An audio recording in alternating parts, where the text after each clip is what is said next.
देखिए, कल हमारे नेता को माननीय उप मुख्यमंत्री श्री तेजस्वी जी को बेटी हुई है, तो हम लोग आज उसी का, हालांकि फास्टिंग चल रहा, रमज़ान चल रहा, लेकिन फिर भी आज हम लोग उस चीज़ का खुशी मना रहे हैं।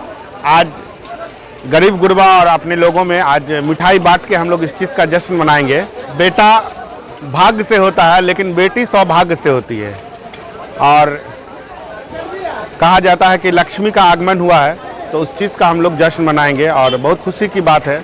हमारे नेता भी बहुत खुश हैं। बिल्कुल 2025 में तेजस्वी जी को मुख्यमंत्री बनने से कोई नहीं रोक सकता है, क्योंकि ये जनता की चाहत है, जनता चाहती है, और जनता जब जो चीज़ चाह लेती है, जो चीज़ ठान लेती है, वो तो होके ही रहता है।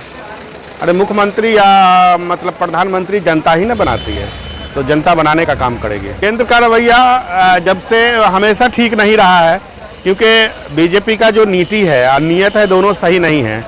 वो चाहती है बीजेपी के हम सिंगल पार्टी सिर्फ रहे। बीजेपी के अलावा जितने भी लोग विपक्ष में हैं, विपक्ष को कमज़ोर करना चाहती है, हमेशा गलत तरीके से परेशान करना चाहती है, और गलत चीज़ों में फंसा के विपक्ष को कमज़ोर करने का हमेशा साजिश करती है बीजेपी। लेकिन ये चीज़ चलने वाला नहीं है। जनता हर चीज़ को जान चुकी है, जनता समझ चुकी है, और जनता इस चीज़ का 2024 में और 2025 में जवाब देने का काम करेगी। विपक्ष को एकजुट होना चाहिए, क्योंकि अभी जो परिस्थिति है देश की, वो अच्छी नहीं है, हालत अच्छी नहीं है देश की।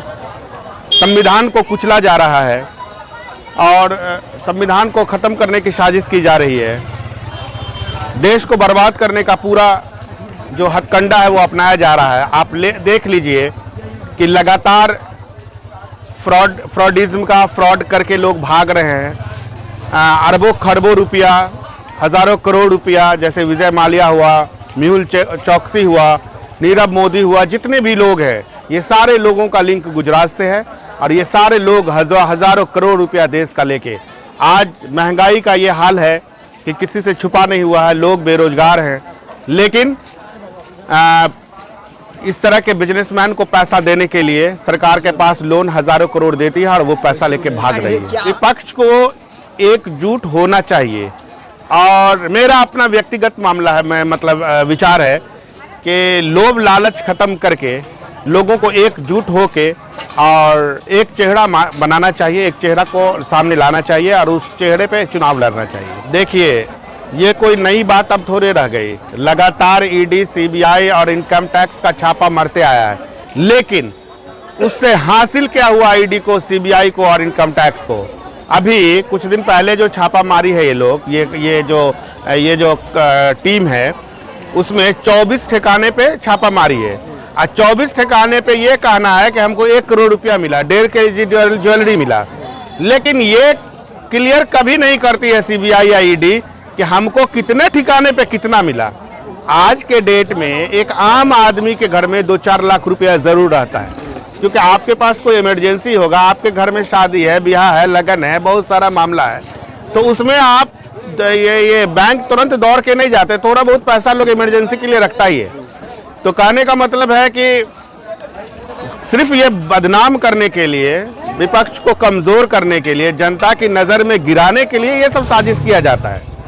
आज जो भी पार्टी या जो भी दल बीजेपी के साथ सट जाती है, या जो उनसे जाके मिल जाती है, तो क्या वो बहुत कौन सा ये है फॉर्मूला है जो वो बहुत ऑनेस्ट हो जाता है वो लीडर?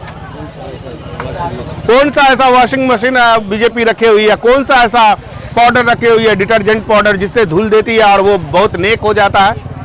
आपके साथ है तो बहुत ईमानदार है, और आपके साथ आपसे अलग है तो वो बहुत बेईमान है। ये चलने वाला नीति नहीं है। और एक एक जनता के हाथ में अब मतलब मोबाइल है, सोशल मीडिया से लोग जुड़ा हुआ है, हर आदमी इस चीज़ को देख रहा है कि देश की स्थिति क्या है। आज आप दलित महादलित के आप आरक्षण खत्म की बात करते हो, आप दलित महादलित और जो भी गरीब अति पिछड़ा जो भी है उसको वंचित करना चाहते हो हर चीज़ से। आप उसके पावर को आप छीनना चाहते हो, जो अधिकार दिया है संविधान उसको छीनना चाहते हो। ये सब नहीं चलने वाला है, और हम लोगों को भी इस चीज़ को समझना होगा, जनता को समझना होगा, और जनता समझ भी रही है। वक्त बहुत ही बीजेपी के लिए सख्त होगा, और लोग इस चीज़ को नकारने का काम जनता करेगी। 4 साल में 4 बार विजयादशमी होता है, नवरात्रा होता है। इस नवरात्रा में भगवती आई है तेजस्वी के घर। हम लोग बहुत खुशी हैं, क्योंकि जब जब पाप बढ़ा है तो एक भगवती हम लोगों के घर में अवतार लिया है और ये दुश्मनों का वध किया है। ये बीजेपी जो पार्टी है इसका वध इस बार होना है 2024 में और 2025 में। ये बीजेपी के लिए बड़ा दुर्भाग्य का समय आ गया है। आप ये कह रहे हैं कि नीरज मोदी क्या ये आधी ओबीसी है? अगर बीजेपी बता दे, अगर राहुल गांधी जी बोले हैं जो करोड़ों करोड़ रुपया, हजार करोड़ रुपया लेकर के भाग गया, उसके बारे में अगर राहुल गांधी बोलते हैं तो उसके ओबीसी वाला खेल खेल रहे हैं, ये सब चलने वाला नहीं है, जनता समझ रहा है। अब ये भी हम आपके माध्यम से ये कहना चाहते हैं, हम व्यक्तिगत है, ये पार्टी और ये कोई लाइन से हट करके करें। क्या आप ब्राह्मण को और सवर्ण को अपमान नहीं कर रहे हैं? बीजेपी राहुल गांधी क्या है? जब आप एक नीरज मोदी और इसके बारे में चर्चा होता है तो ओबीसी आ जाता है, जबकि ओबीसी है नहीं। हो नीरज मोदी ओबीसी तो है नहीं। अब ओबीसी के बने नीरज मोदी जो लुटेरा है। आज एक हम आपसे ये कहना चाहते हैं, जो अगर सारे कुछ देखा जाए, जितना माल्या हो, नीरज मोदी हो या ये अडानी हो, जितने विजय माल्या हो, ये सब जितने लूट करके ले गया है, जो आज तक विपक्ष सोचा भी नहीं होगा इतना रुपया जितना लूट करके ले गया है ये मोदी सरकार के बीच में। नरेंद्र मोदी जिस रोज से आया है उस रोज से जो कितने हजार करोड़ लाखों करोड़ रुपया लेकर के भाग गया देश न मोदी है। वो गुजरात है, गुजरात के दो आदमी है जो पूरे, वो बीजेपी नहीं है। बीजेपी तो उसको समाप्त कर दिया। ये सवर्णों की कहाँ रह गई है बीजेपी पार्टी? मोदी जी और बीजेपी क्या बोल रहा है?